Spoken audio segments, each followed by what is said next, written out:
સુરતમાં સવારથી વરસેલા વરસાદે મુશ્કેલી વધારી દીધી। ભગવાન મહાવીર કોલેજમાં ભરાયા છે પાણી।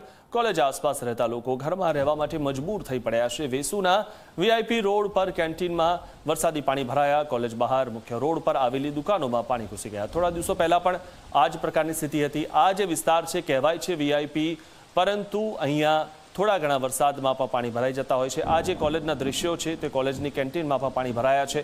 થોડા દિવસો પહેલાં જ્યારે વરસાદ સુરતમાં પડ્યો હતો અને ત્યારે પણ આ જ પ્રકારની સ્થિતિ જોવા મળી હતી, તો કોલેજ આસપાસ રહેતા લોકો ઘરમાં પુરાઈ રહેવા માટે મજબૂર બન્યા છે।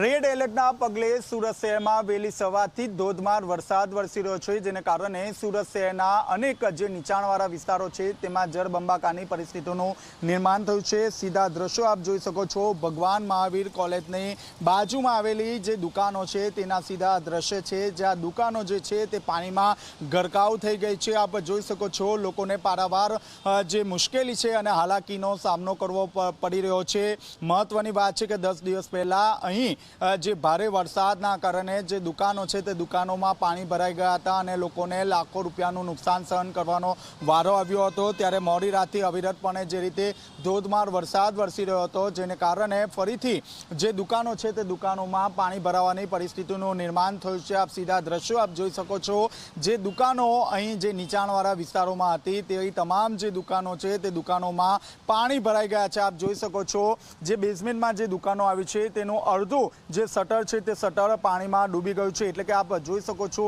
જે સર સામાન છે તે પાણીમાં ગરકાવ થઈ ગયા છે અને લોકોને લાખો રૂપિયાનું નુકસાન સહન કરવાનો વારો આવ્યો છે। બીજી તરફ જોવા જઈએ તો જે રીતે સુરતમાં ધોધમાર વરસાદ વરસી રહ્યો છે, જેને કારણે સુરતની તમામ જે ખાડી છે તે ભયજનક સપાટીથી નજીક પહોંચી ગઈ છે। તંત્રની ચિંતામાં વધારો જોવા મળી રહ્યો છે। એનડીઆરએફ અને એસડીઆરએફની જે ટીમ છે તે ટીમને સુરત બોલાવવામાં આવી છે અને મહત્વની વાત છે કે જે નીચાણવાળા વિસ્તારો છે તેમાં મોટા જે પાણી ખેંચવાના જે હેડપંપ છે ત્યાં ડિપ્લોય કરી દેવામાં આવ્યા છે। સુરત મહાનગરપાલિકાના મ્યુનિસિપલ કમિશનર ખુદ મેદાને ઉતર્યા છે।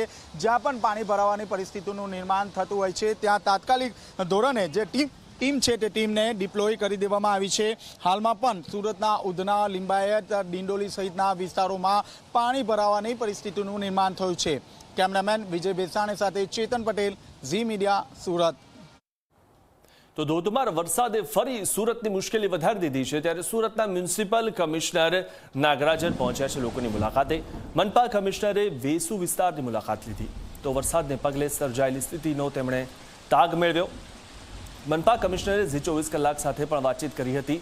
રાત્રે જ એનડીઆરએફ અને એસડીઆરએફની ટીમ સુરત આવી છે તે વાતનો ઉલ્લેખ પણ તેમણે કર્યો છે।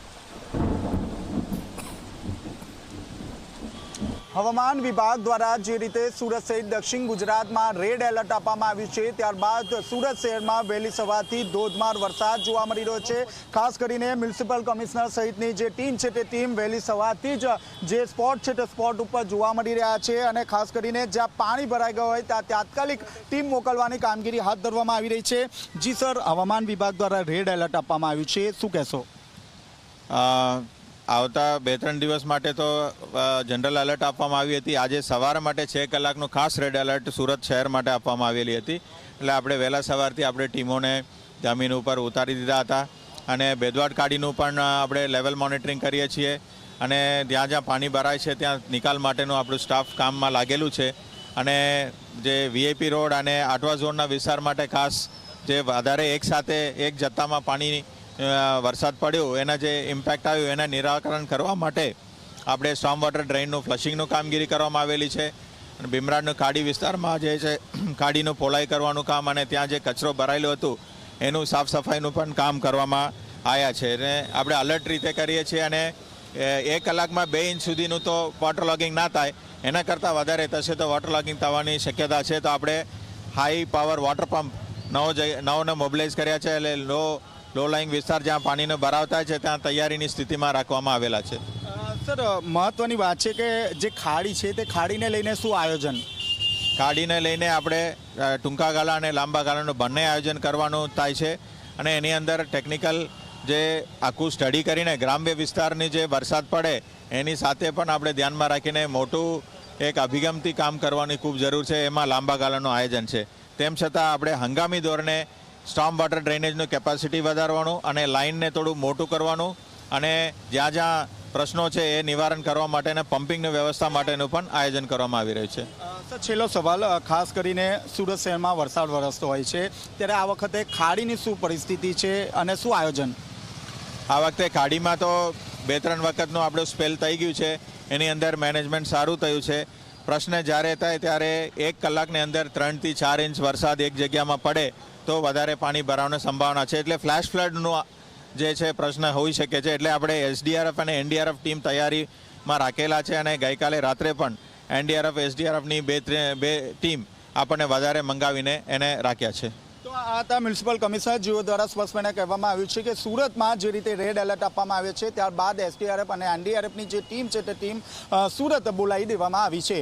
કેમેરામેન વિજય બેસાણે સાથે ચેતન પટેલ, ઝી મીડિયા, સુરત.